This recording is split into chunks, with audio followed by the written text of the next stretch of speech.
Hello everyone, it's Arbit. I feel like recording. I have studying to do, but I just want to talk because I am struggling to work and find the motivation to work, so I'm going to be just talking for now about another draft league that I've been doing. So I haven't actually done a draft analysis of it yet, so I thought I might as well do that, because why not?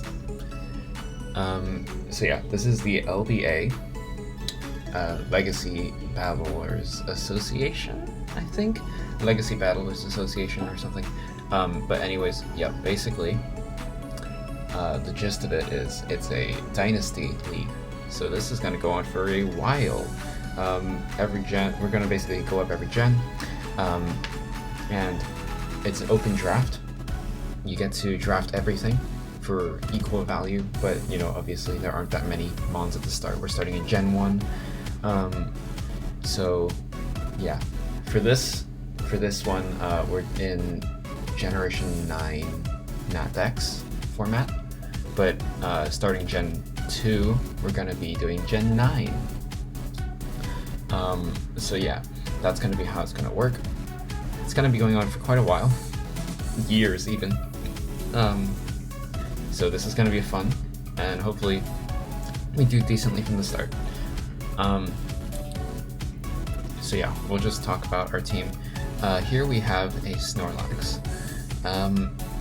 We had 4th pick, and basically in Gen 1 everything was allowed except Mew and Mewtwo.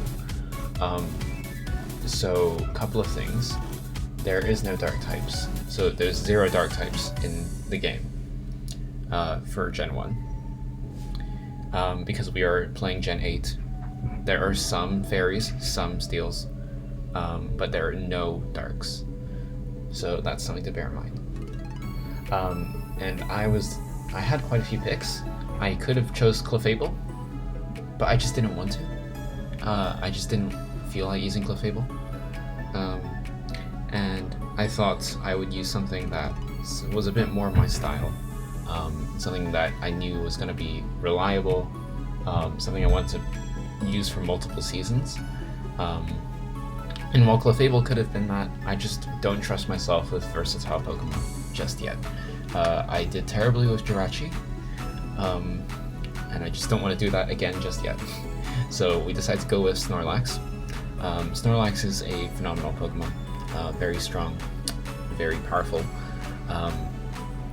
Can run Curse-Lax, which is quite difficult to deal with. Forces quite a lot of teams to just run Whirlwind or Unaware or whatever. Just really good special defense, good enough, massive HP so that its defense kind of is made up for. But actually its low defense is useful in that you can invest into its defense directly instead of HP, and you suddenly become extremely defensive as well. So that's cool. Immunity means I can't be toxic, but Thick Fat is also there for fire and ice immunities if I'm not scared of being poisoned. Gets insane coverage as a normal type. Gets Body Slam, obviously. Gets Darkest Lariat.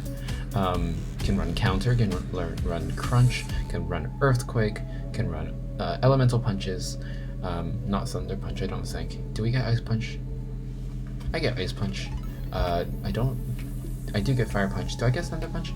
No, I do get Elemental Punches, yeah. So, Elemental Punches, I get Whirlwind for phasing, to destroy setup. I get Yawn, have a lot of sets I can run, but mostly Curse-Lax is pretty fun. I can run Bandit as well, could be very fun. Normal's not a bad typing. There's quite a lot of normals, but there aren't many good ones, and Snorlax is really good here. Next up, obviously, Snorlax's weakness is fighting, and I wanted to deal with that, but also, Psychic types are phenomenal this generation. In this generation of LBA Modern. I am drinking herbal tea to stop myself from falling asleep. So Psychic types are phenomenal because there's like 2 Steel types, Magneton and Magnemite. And the only other resist are other Psychic types. So you really want to get a good Psychic early in this generation, and I think I did that with Starmie. So Starmie here is going to be our second pick, really good Pokemon.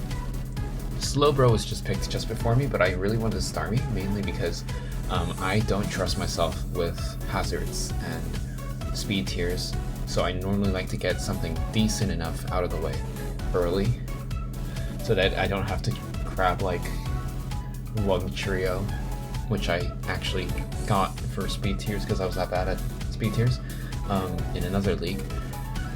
So yeah, Starmie is a good speed tier, 115, which is actually blistering fast for this generation.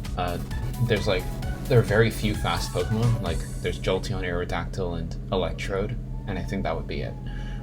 So Starmie has a really good speed tier. Gets Bolt Beam, which is phenomenal, especially due to lack of steals.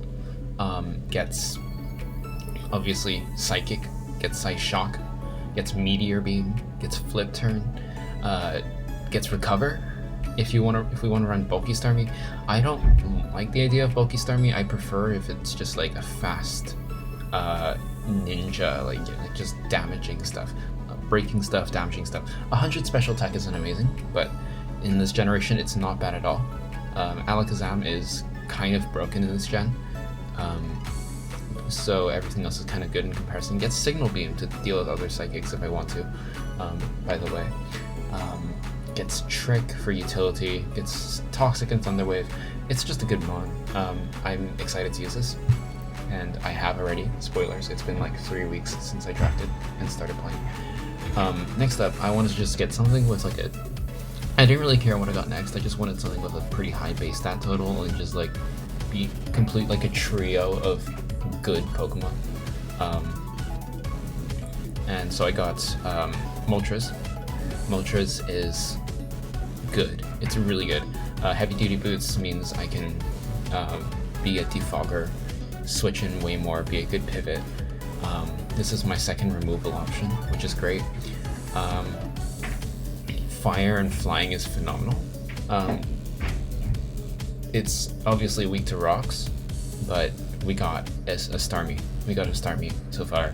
We've got Snorlax, which don't appreciate rocks, but it gets fighting and ground coverage, so it doesn't care really. This guy is really reliable. Oh, and I forgot to mention this gen. So the rules are everything's allowed except for hidden power. So pursuit is allowed, for example. Although I doubt that matters except in like the Gengar matchup. So yeah, this guy gets U-turn. It's another good pivot. Gets Will-O-Wisp. Gets Toxic. Gets Scorching Sands now, so it can hit rock types as well if they're grounded. Hurricane and Overheat are great. I doubt I'd bring them. I'm more of a Air Slash guy myself. Really, I'm more of a.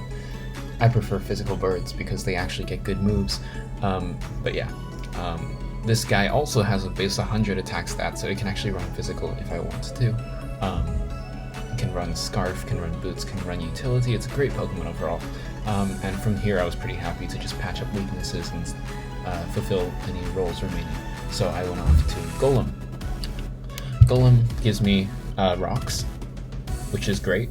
Gives me Sturdy, so it's a good anti-setup. Gives me another physical attacker, aside from Snorlax. At 120 attack, it's not bad at all.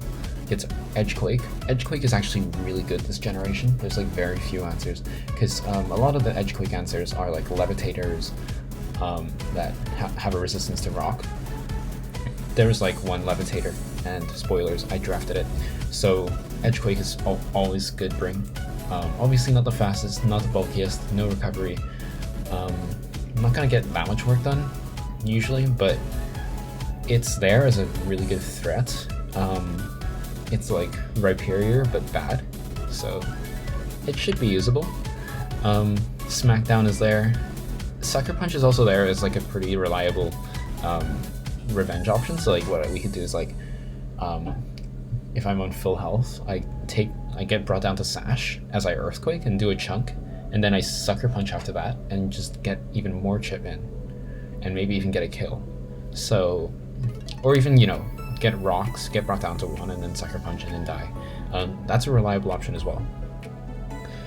It's also it's another slow mon, so yeah, good thing I got some fastish mons at the start. I think at this point all the fast mons are gone really, apart from like Dodrio, which, yeah, I wasn't getting Dodrio.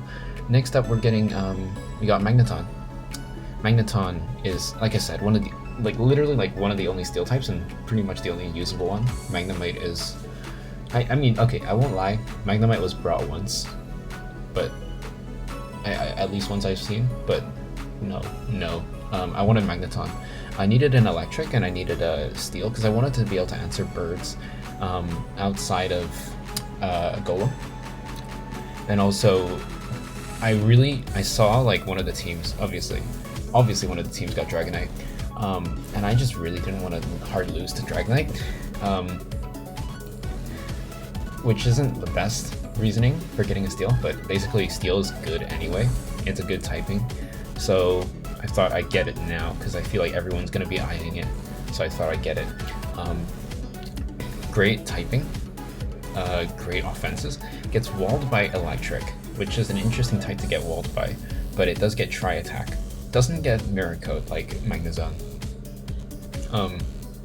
which is unfortunate, but it does get to run Eviolite.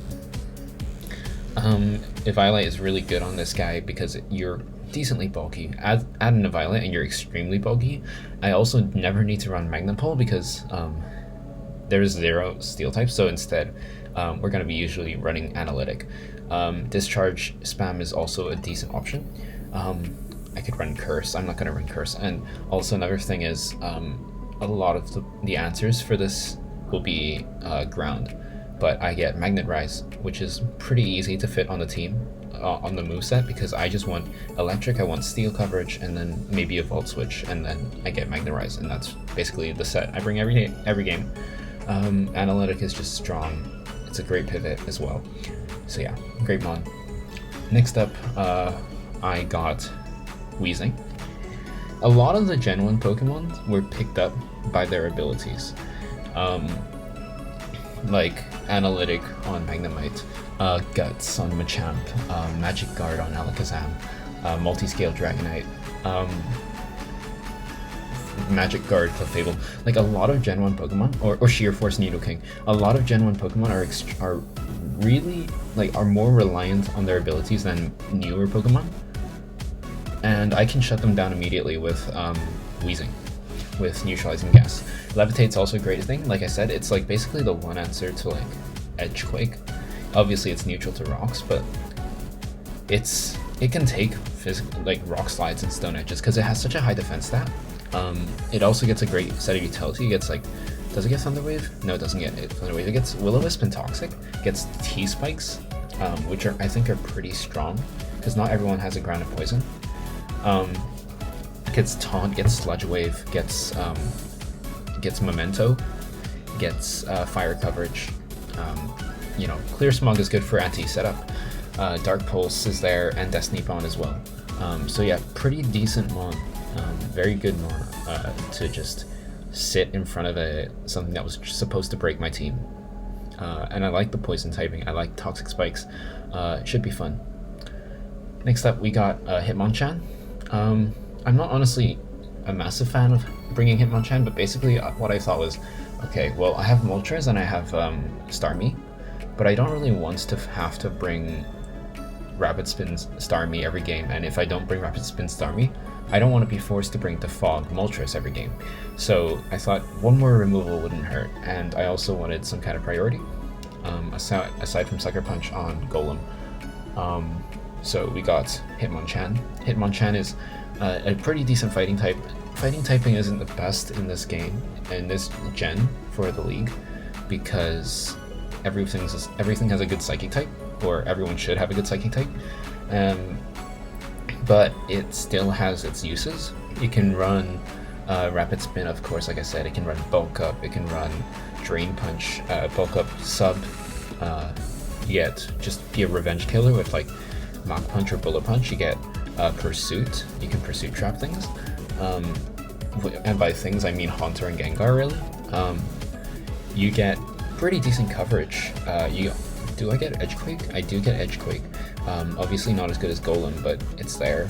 You could run weakness policy, I guess, but basically it's just another option. Not the best one, decent special sponge, but that's basically it. Next up, surprised it lasted this long. I got Lapras. I didn't expect it to last this long, and I didn't expect it to actually be this amazing. If I look at the stats, it's really bulky, extremely bulky, and 85 special attack is nothing to scoff at, especially because Hydro Pump Freeze Dry is such an unswitch. There's 0 switch-ins to like Hydro Pump Freeze Dry. You get like steel types, and like I said, I have the steel type. Nothing really resists both of these stabs, aside from like Dugong. So I'm really looking forward to using this a lot. This can run like Dragon Dance and stuff like that, Heal Bell there. Perish Song is another good anti-setup. Yeah, great options all around. It's a fun Pokemon. Hopefully look forward to using it. Oh, it's another priority as well in Ice Shard. Often 85 attack stat, it's not that bad. Even if uninvested, even if negative nature. So yeah. Alright, last one. We got Execute. Yeah, Execute's not that bad actually. Like, it's not useless. And spoilers, I have brought it once, and it did work. Basically, this guy gets all these insane moves, but basically what we're looking at is Trick Room, Teleport, Explosion, and that's basically it.